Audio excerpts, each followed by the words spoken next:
Hey, what's up guys? My name's Brian and today I'm going to be teaching you how to do a suicide no-hander. Alright, so suicides are probably one of my favorite tricks right now just because you can use them pretty much anywhere. You can do a bar spin.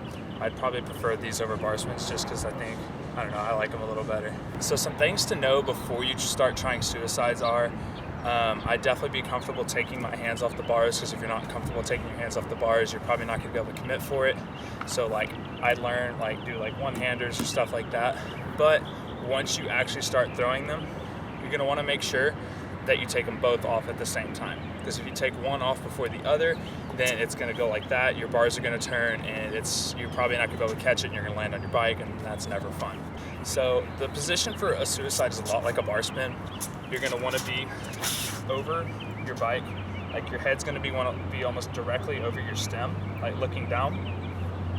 And then so whenever you hop, you want to kind of stick your butt out and pinch your seat. That is definitely the most essential part of doing a suicide, because if you don't pinch your seat, your bike's going to either fly that way or fall to one of the sides, and it's pretty much almost impossible to learn, I'd say, if you don't pinch your seat.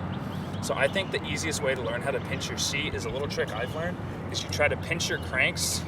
So you'll drop your heel on your front foot and your toe on your back foot, and then kind of pinch in, and doing that causes you to pinch your seat. So whenever you fly out or do a hop and you pinch in like that, it holds the bike right where you want it and makes it easy to find your hands. So for suicides, you can learn these hop, but I definitely recommend to learn them fly out, because if you learn them hop, you're not gonna want to put them all the way back to where they look really, really clean. So when you learn them fly out, you'll have a lot more time to make them look a lot cleaner and get full extension on them to where they go all the way back.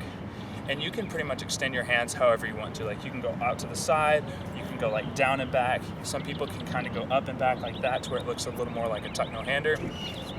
But it's pretty much up to you and however you want to learn it. So once you're moving on to hop, if you're not super comfortable with hop bar spins, I'd recommend learning them on grass. Because if you do, there's a pretty good chance that you might miss your hands a couple times and loop out and fall into your butt or your back.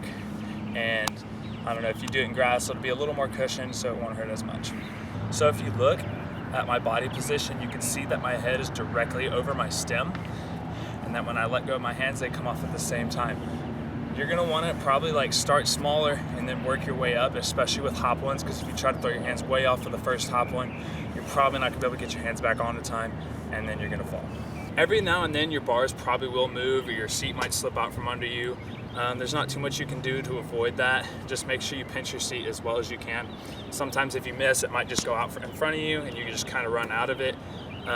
Other times, if you're too heavy over the front end, most of the time you'll know it right when you take your hands off, because you'll start leaning forward a lot more than you normally do, and you can try to kind of put your hands on before you fall onto your bars, but you can't always avoid that. But the biggest thing to make sure that doesn't happen is make sure you look at your bars and pinch your seat.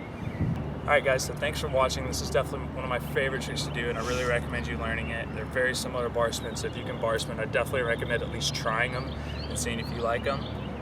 Other than that, thanks for watching.